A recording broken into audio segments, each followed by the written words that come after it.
पहले झारखंड के दारुल हुकूमत राजधानी रांची के प्रेस क्लब में मुनाकिदा प्रेस कॉन्फ्रेंस में तशरीफ लाए हुए राज्य के सभी जिलों से राष्ट्रीय जन क्रांति मोर्चा के जिम्मेदारान, ओहदेदारान, मेंबरान, हमारी बहनें और आप प्रेस के बावकार नुमाइंदों का मैं खैर मकदम करता हूं। आप सबों का इस्तकबाल करता हूं कि आप लोगों ने अपना कीमती वक्त निकाल करके हमारी आवाज़ को, मोर्चा की आवाज़ को, राजमों की आवाज़ को जन जन पहुंचाने के लिए आप एक सूत्रधार की हैसियत से, वसीलेकार की हैसियत से आप यहाँ तशरीफ फरमा हैं। हम जहाँ चीख चीख करके बोलते हैं, जिस देश के लिए, जिस भारत के लिए कि वतन अजीज हमें जान से प्यारी है तू, हम तेरे राज से गममाजी नहीं कर सकते। हम भगत सिंह भी हैं, आज़ाद भी, अशफाक भी, मर तो सकते हैं, दगाबाजी नहीं कर सकते। आज उस देश में हमारा यानी मुस्लिम माइनॉरिटी का क्या हाल है वो आप भले भांति जान रहे हैं। मीडिया के साथी आप रात दिन एक दूसरे के तई उनकी असलियत को लोगों तक पहुंचाने का काम कर रहे हैं। आपसे भला छुपा नहीं है। आपको मालूम है कि जब बिहार राज्य था तो उस मुत्तहदा बिहार में हमारा सब कुछ था। अक़लियती मालियाती कारपोरेशन था, यहाँ हमारा मदरसा बोर्ड था, यहाँ हमारा अल्पसंख्यक आयोग बहुत मजबूत स्थिति में था। 15 सूत्री जो है यहाँ हमारा कार्यान्वयन जो है विभाग था। इस तरह से लेकर के उर्दू से लेके उर्दू के टीचरों से लेकर के कॉलेजेस और स्कूलों में हमारी जो है एक हमारा कुछ एक हक था, जहां हम अपने लोगों की खिदमत करते थे, तालीम को हम आम करते थे, यहाँ से हम मजबूत होकर के लोगों की खिदमत किया करते थे। लेकिन ये झारखंड बनने के बाद ये सारे शोबाएँ, सारी शाखाएं बिल्कुल जो है मुस्तरद कर दिया गया है। बिल्कुल हमको हक से बिल्कुल बाहर कर दिया गया, वंचित कर दिया गया है। वो अंधेरा ही भला था कि कदम राह पे थे, रोशनी लाई है मंजिल से बहुत दूर हमें। मोमिन रिजवी जी, AIMIM में काफ़ी समय तक आपका वक्त बीता है और उस पार्टी से चुनाव भी आप लड़े हैं, उपचुनाव भी हो या वैसे भी चुनाव हो। फिर आपका क्या रीज़न रहा कि AIMIM को छोड़ दिया आपने और अब राष्ट्रीय जन क्रांति मोर्चा का गठन किया है? MIM को छोड़ने का मेरा मतलब जो है कारण ये बना कि हमारे जो सुप्रीमो बैरिस्टर असदुद्दीन अवैसी साहब इस वक्त वो एक रियासत की लीडर नहीं बल्कि पूरे मुल्क के लीडर हैं। उनकी ज़रूरत पूरे मुल्क को है और हर जात, हर तबके के लिए उनकी जो है क़यादत ज़रूरी है। वो बहुत मसरूफ़ हैं और उनकी मसरूफियत की बुनियाद पर एक अनार 100 बीमार का हाल है। वो पूरे मुल्क में हर रियासतों में वो टाइम नहीं दे पा रहे हैं और टाइम नहीं दे पाने की वजह से हमारे जैसे जो काम करने वाले लोग हैं वो कहीं ना कहीं अपने आप में वो बंधा हुआ महसूस कर रहे थे। मैं भी वैसा ही महसूस कर रहा था।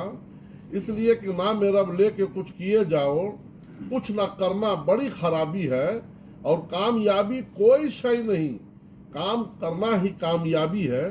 तो मैं वहाँ खुल के काम नहीं कर पा रहा था और हमारे राज्य में काम बहुत है। इसलिए मैंने चाहा और सोचा कि यहाँ के सभी जात, सभी धर्म और सभी जो है फिरके के लोगों को लेकर के क्यों नहीं एक मोर्चा का गठन किया जाए ये और सबों के हुकूक की बाजियाबी के लिए लड़ाई लड़ी जाए। अच्छा, ये बताया कि धरातल पर पार्टी तो बहुत है, अभी JBKSS है, तमाम पार्टी इतना पिछड़ गया है, वो तरक्की के राह से इतना कोसों दूर हो गया है कि इस मुल्क में सिर्फ झारखंड नाम लेने के बाद ही पूरे चार जानिब समस्या ही समस्या दिखने लगता है।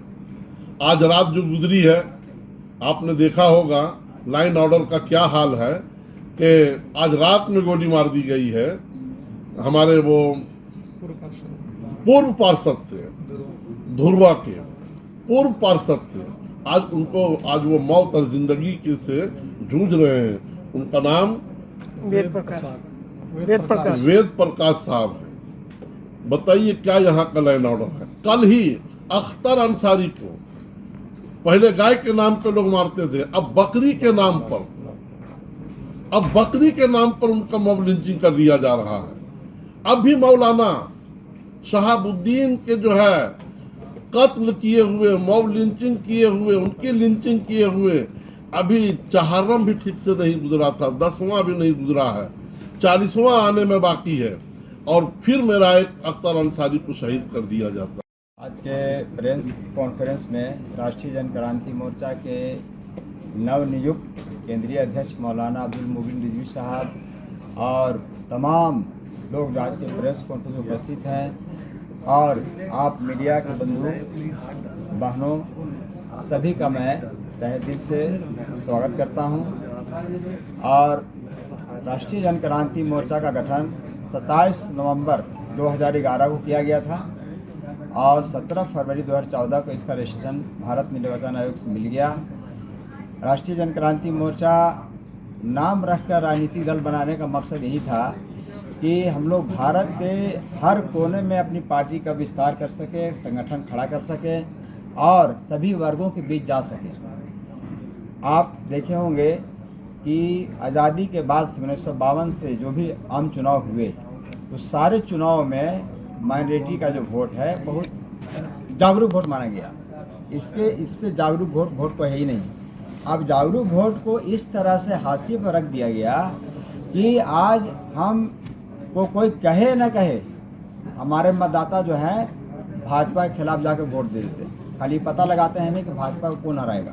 तो ये जो मानसिकता घुस गई है लोगों में, इस मानसिकता से छुड़ाने के लिए राष्ट्रीय जन क्रांति मोर्चा नामक पार्टी का गठन किया गया और ये बताने के लिए किया गया कि जिस तरह से आपका मौलिक अधिकार वोट देना है उसी तरह से आपका मौलिक अधिकार ये भी है कि आप अपने खुले ढंग से अपने मजहब का जितना भी कानून है सब लागू कीजिए, सामाजिक जो कानून लागू करें और आपका जो अधिकार है संविधान में उसको भी लें और कर्तव्य को भी निभाएं। लेकिन होता क्या है कि एक तरह से खासकर जब से 2014 से केंद्र में नरेंद्र मोदी की सरकार बनी है तब से मुसलमानों को और टारगेट किया जा रहा है। इसके पहले कोई मॉब लिंचिंग नहीं होती थी। अगर मोटरसाइकिल से एक्सीडेंट भी हो रहा है और मोटरसाइकिल चलाने वाला जैसे मौलाना शहाबुद्दीन साहब थे वो मुसलमान थे और गैर मुस्लिम को लग गया तो भाई वहाँ मॉब लिंचिंग हो गई। तो ये जो प्रॉपर्टी शुरू हुई है, ये जो नफ़रत का जो पैगाम दिया गया है, इस नफ़रत के पैगाम को मिटाना भी राष्ट्रीय जन क्रांति मोर्चा का पहला उद्देश्य है। और जो स्वतंत्रता सेनानी थे हमारे, उन्होंने जिस तरह से जिस मकसद से भारत को आज़ाद कराने का सपना देखा था उस सपने को साकार करने के मकसद से भी राष्ट्रीय जन क्रांति मोर्चा का गठन किया गया है। और ये जो हमने जो गठन किया था तो एक दिमाग में आई बात कि ऐसा एक पार्टी होना चाहिए जो कुछ भी मामला आता है तो एक पार्टी सत्ता में रहती है, एक विपक्ष में रहती है। तो ये लोग क्या करते हैं कि आपस में तालमेल करते हैं, हमारे मुद्दा को उठाता नहीं है। तो राष्ट्रीय जन क्रांति मोर्चा एक बैनर होगा जो किसी भी मजलूम के साथ जुल्म अगर हुआ उसकी आवाज़ बनेगा संवैधानिक ढंग से, लोकतांत्रिक ढंग से। ये अभी कोई पार्टी ऐसा नहीं करती है। अगर भाजपा का शासन है तो भाजपा वाले आंदोलन नहीं करेंगे, जेएमएम का शासन है तो जेएमएम वाला आंदोलन नहीं करेंगे। तो बीच में हम लोग बीच में दो चक्की के बीच में पिस रहे हैं कि हम लोग और जनता की बात को सरकार और समाज के बीच रखने का कार्य करते हैं। इसके लिए पुनः एक बार फिर सबको मैं धन्यवाद करता हूँ।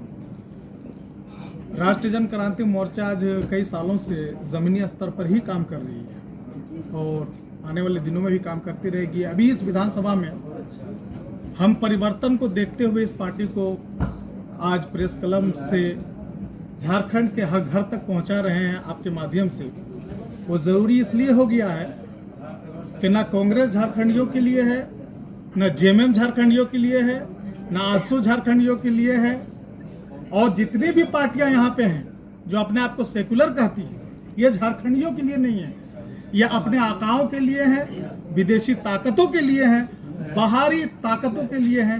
क्योंकि यहाँ नौकरी से लेकर के चाकरी तक जितनी भी चीजें हमारी हैं जो झारखंड की हैं, इन्हें बेचने का कार्य करते हैं। हमने हर बार ऐसे लोगों को और ऐसी पार्टियों को ऊपर में बैठा करके देखा, अपने मत का दान करके देखा, जमीन को बेचा, घर को बेचा, झारखंड को अलग करने के लिए ना जाने कितनी जानों की कुर्बानी दी। इस दिन के लिए नहीं कि आज हमें एक तीसरा फ्रंट खड़ा करने की जरूरत पड़े। मैं डुमरी प्रखंड का संकटी पंचायत का भी प्रजेंट मुखिया हूँ और मैं इसमें जन क्रांति मोर्चा में ज्वाइनिंग की हूँ। और ये जन क्रांति मोर्चा देखिए कोई जातिवाद पार्टी नहीं है, ये सबके लिए हक और अधिकार समान रूप से देगी। और हम चाहते हैं कि अभी जो हम लोग को प्रेजेंट जो सरकार है वो हम साथ में खड़ा थे। उस टाइम भी वो जैसे सरकार ना बनने के पहले हम लोग के साथ बात रखी थी कि जब हम सरकार बन जाएंगे आप लोग हमको बना दीजिएगा, तो हम जो है सबसे अहम मुद्दा रहेगा पारा टीचर का, जो उन्होंने नहीं किया। अहम मुद्दा रहेगा जो किसी को ऐसा नहीं लगे कि रोजगार नहीं दिया, हर ऐसा रोजगार जगह पर देंगे, ऐसा कुछ नहीं किया। अभी जो पेपर लीक हुआ, नुकसान किसका हुआ? गरीब बच्चों का। अभी जो स्कूल में जितने भी सारे वो सरकारी फंडिंग भर रहे, पढ़ाई हो रहा नहीं हो रहा, उस चीज़ को वो देख नहीं रहे। अपना जो सरकारी चीज़ है वो वहाँ पर वो दे रहे। मेरा कहने का मतलब है, कहना तो बहुत